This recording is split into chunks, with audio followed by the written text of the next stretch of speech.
My name is Alex. I'm 32 years old, and I live alone in an old two-bedroom apartment on the north side of Chicago. It's one of those classic pre-war buildings with high ceilings, thick plaster walls that muffle the city noise just enough to make you feel isolated, creaky hardwood floors that echo every footstep like a warning, and ancient cast-iron radiators that clang and hiss all winter long, pumping out that damp, metallic steam smell that clings to everything. My grandma left it to me when she passed 5 years ago, right after I graduated college. I never bothered to change much. The heavy blackout curtains she hand-sewed still hang in the windows, blocking out the orange glow of streetlights. The faded blue couch sags in the middle from decades of use. The coffee table is scarred with old water rings and cigarette burns from a time when smoking indoors was normal. It feels like living in a time capsule. Life was painfully ordinary. Remote software engineering job. Hours blurred into debugging code at my cluttered desk in the second bedroom. Endless Zoom calls with faceless coworkers. Takeout from the same 3 spots. Pad Thai, deep dish pizza, or greasy Chinese. And maybe once a month dragging myself to a dive bar for cheap beers and forced small talk. No girlfriend, no pets, no real excitement. Just the distant wail of sirens, the rumble of the L train, and the relentless Chicago wind howling off Lake Michigan in the dead of winter. But 2 months ago, everything shattered because of one dusty VHS tape. It started on a cold, rainy Saturday in October. I finally mustered the energy to tackle the hallway storage closet. A narrow, forgotten space grandma had turned into a hoarder's paradise. Stacks of yellowed photo albums filled with faded faces I barely recognized. Boxes of untouched holiday decorations gathering cobwebs. Bundles of handwritten letters tied with twine. Brittle Life magazines from the 80s featuring long-forgotten celebrities and Cold War headlines. I was knee-deep in the mess, sweat mixing with dust in the stale air, when my fingers brushed something hard and plastic at the very back, buried under a pile of old blankets. I pulled it out. A plain black VHS case, no label on the spine, coated in a thick layer of gray dust that smeared across my palms like ash. I cracked it open. Inside, a single tape, the kind with the little plastic window showing the spooled reels inside. Scrawled on the label in faded black Sharpie, in my grandmother's unmistakable shaky handwriting, those looping A's, the uneven pressure from her arthritis, was just one word: Alex. My breath caught in my throat. I stared at it for minutes, the closet suddenly feeling smaller, colder. Grandma died when I was 21. We never owned a camcorder. No home videos, no recordings of birthdays or Christmases, nothing. Photos, yes, but VHS? And why my name in her hand on something that looked like it had been hidden away for decades? The tape felt unnaturally heavy in my hand, almost icy. I shoved it into my hoodie pocket and finished cleaning in a haze, my mind spinning. Was it a prank? Impossible. No one had keys to the apartment except me. A forgotten family relic? But her handwriting, it was undeniable. That night I couldn't sleep. The word Alex burned in my brain. Finally, I remembered.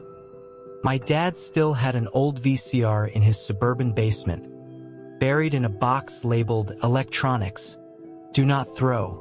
I texted him, drove out the next weekend through sleeting rain, rummaged through dusty bins of tangled cables and obsolete gadgets, and hauled the bulky beast back to the city.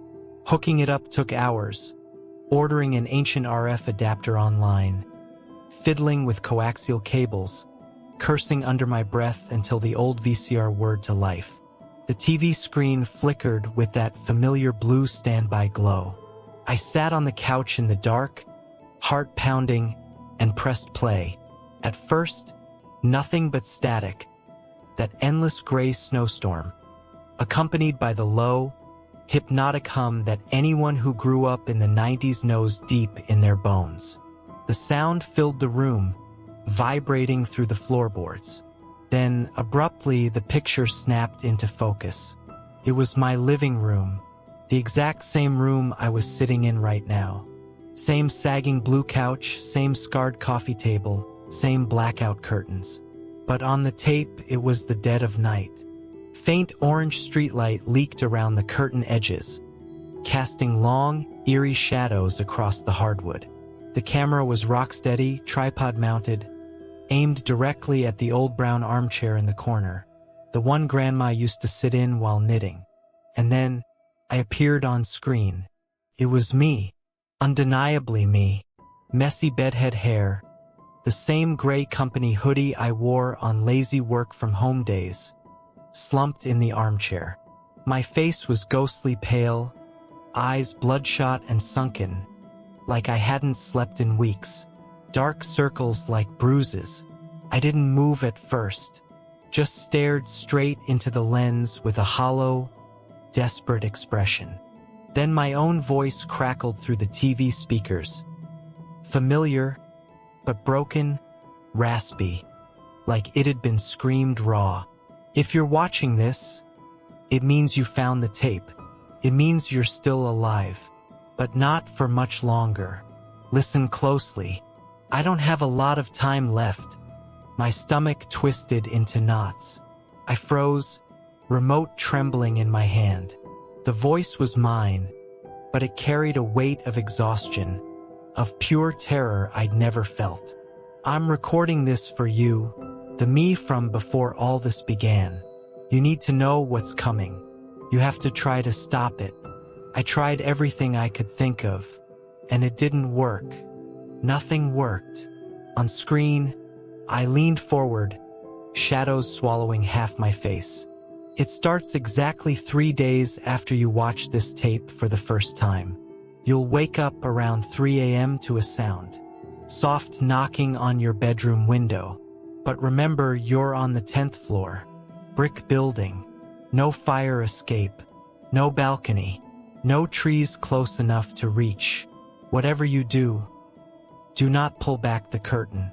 No matter what you hear calling your name, do not look outside. I smashed the stop button. My pulse thundered in my ears. This had to be fake. Deep fake? But the apartment details were perfect. The exact stain on the couch from a spilled coffee last year, the way the radiator hissed in the background. And Grandma's handwriting. I rewound, played it again. The me on tape continued, as if anticipating my denial. You won't believe it the first time. You'll call it a hoax. You'll try to destroy the tape. But it always comes back. And on the third night, you'll hear the knocking. You'll look, and you'll see yourself standing out there in the void. He'll smile your smile. He'll wave you closer. Do not approach the glass. If you do, he gets inside. I ripped the tape out, hands shaking, stormed down 10 flights of stairs in the echoing stairwell, and hurled it into the alley dumpster. Watched it thud among rotting trash bags. Gone. 3 days later, I jolted awake in pitch black, sheets tangled around me, to a quiet but persistent sound. Knock, knock, knock, from the bedroom window. The room was freezing, the radiator silent for once. I lay paralyzed, sweat beading on my skin despite the cold. It's just the wind rattling the pane, I told myself, or ice expanding, or a pigeon on the ledge. Anything normal. Knock, knock, knock. Louder, more deliberate. Then, a whisper. My own voice, muffled through the glass. Alex, let me in. It's cold out here. Couldn't resist. Heart slamming against ribs. I crept across the icy floorboards, floor creaking traitorously, and inched the curtain aside. There I was, floating or standing, outside the 10th floor window in the howling Chicago night. Wind whipping my hoodie, snow flurries swirling around. Same face, same clothes, but the eyes, pitch black, empty voids reflecting distant city lights like a shark's. He tilted his head, smiled my smile too wide, too knowing, raised a hand slowly, beckoned with one finger.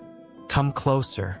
I screamed, stumbled back, tripped over clothes, crashed into the wall, yanked curtains shut, flipped on every light, cowered on the living room floor, back against the door, until dawn painted the sky gray and the city stirred to life.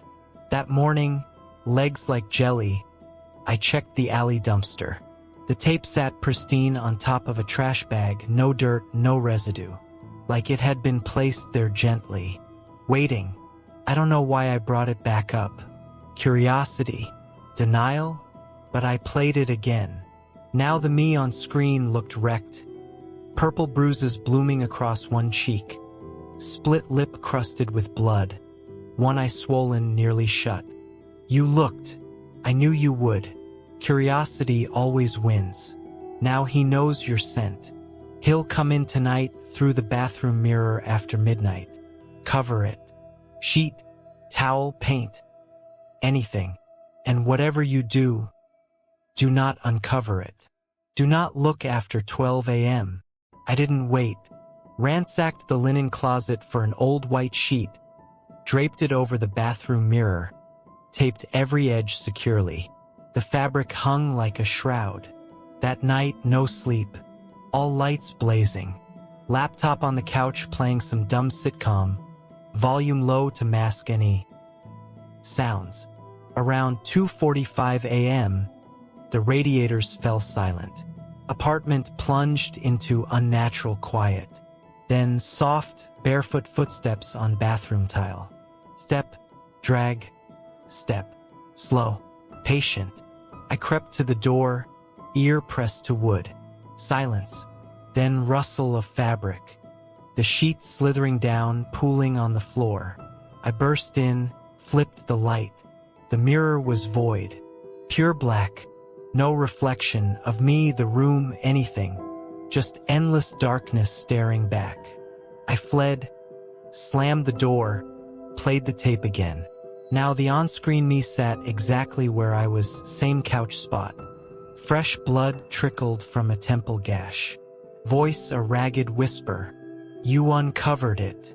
He's inside now. He only moves when unobserved. Hides in peripheral vision behind doors in shadows. He waits for exhaustion, for sleep. When you finally pass out, he takes your place, pushes you into the nothing he crawled from. The cold place I'm trapped in right now. I fought sleep for days. Gallons of coffee, energy drinks stinging my throat, ice-cold showers shocking me awake, blasting music, pacing circles in the apartment muttering to myself. Called out sick, bad flu, stared at walls until they blurred.